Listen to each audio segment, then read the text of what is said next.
ನಾನು ಮಹಾಂತೇಶ ಸುಳಿಭಾವಿ. ಇದು ಹುಣೂರು ಗ್ರಾಮ, ಸರ್ವೆ ನಂಬರ್ 63/1 63/2.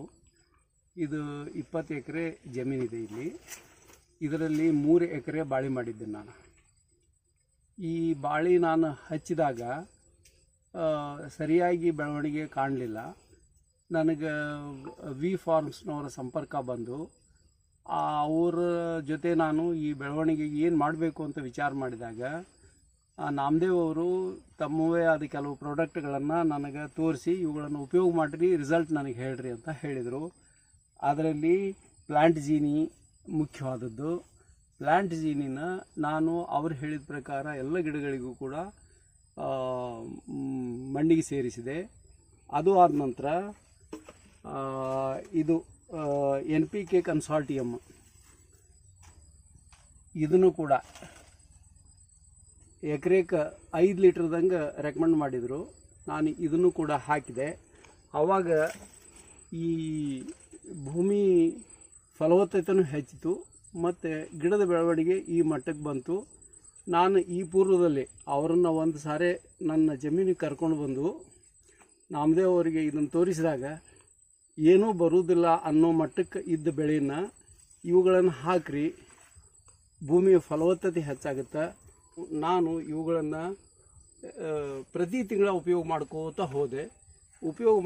ಹೋಗಿ ಇದ್ರ ಜೊತೆ ರಾಸಾಯನಿಕ ಗೊಬ್ಬರಗಳನ್ನು ಹಾಕಿದಾಗ ಈ ಒಂದು ಮಟ್ಟಕ್ಕೆ ಈ ಬಾಳೆ ಬದಲಾವಣೆ ಕಂಡಿತು.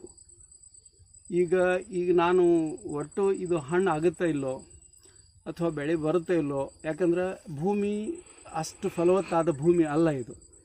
ಆ ಕಾರಣ ಆ ಒಂದು ವಿಚಾರ ನನ್ನಲ್ಲಿದ್ದಾಗ ಇವು ಏನು ವಿ ಫಾರ್ಮ್ಸ್ನವರು ಕೊಡುವಂತಹ ಈ ಏಜೆಂಟ್ಸ್ ಭೂಮಿಯ ಫಲವತ್ತತೆಯನ್ನು ಹೆಚ್ಚಿಸಿತು ಮತ್ತು ಈ ರೀತಿಯ ಬೆಳವಣಿಗೆಗೆ ಕಾರಣ ಆಯಿತು. ಇದು ಬಾಳಿದು ಒಂದು.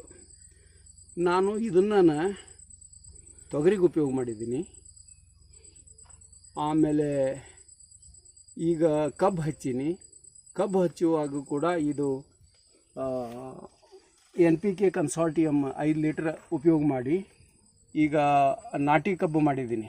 ಆ ನಾಟಿ ಕಬ್ಬಿಗೆ ಪ್ರತಿ ಗುಣಿಗೂ ಕೂಡ ಇದರಲ್ಲಿ ನೀರನ್ನು ಮಿಕ್ಸ್ ಮಾಡಿ ಒಂದಕ್ಕೆ 2 ಪ್ರಮಾಣದಲ್ಲಿ, 1 ಪ್ರಮಾಣ ಇದು NPK ಕನ್ಸಾರ್ಟಿಯಮ್, 2 ಪ್ರಮಾಣ ನೀರನ್ನು ಕೂಡಿಸಿ ಪ್ರತಿ ಗುಣಿಗೆ ಸ್ವಲ್ಪ ಹಾಕ್ಕೊತ ಹೋಗಿ ಆಮೇಲೆ ಇವ್ರದೇ ಕೊಟ್ಟಂತಹ ವ್ಯಾಮನ್ನು ಕೂಡ ಹಚ್ಚಿ ಈಗ ಪ್ಲ್ಯಾಂಟ್ ಮಾಡಿದ್ದೀನಿ 1 ಎಕರೆ ಕಬ್ಬನ್ನು.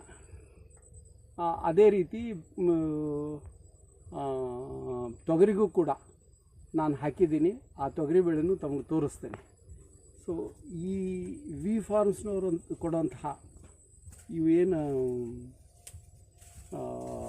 ಬಯೋ ಪ್ರಾಡಕ್ಟ್ಸ್ ಅದಾವಲ್ಲ, ನಿಜವಾಗಿಯೂ ಕೂಡ ನಮ್ಮ ಬೆಳೆಗಳಿಗೆ ಅನುಕೂಲ ಮಾಡಿಕೊಡ್ತಾವೆ. ರಿಸಲ್ಟ್ಸ್ ಕಂಡಿದ್ದೀನಿ. ಇದು ಅಲ್ಲದೆ ಇನ್ನು ಒಂದು 2 ಎಕರೆ ಹಣ್ಣಿನ ಗಿಡಗಳದಾವು. ಹಣ್ಣಿನ ಗಿಡಗಳಿಗೂ ಕೂಡ ನಾನು ಸ್ಪ್ರೇನೂ ತೊಗೊಂಡೀನಿ, ಡ್ರೆಂಚಿಂಗು ಮಾಡಿದ್ದೀನಿ. ಅದಕ್ಕೂ ಕೂಡ ಸಾಕಷ್ಟು ರಿಸಲ್ಟ್ಸ್ ಕೊಟ್ಟಾವೆ.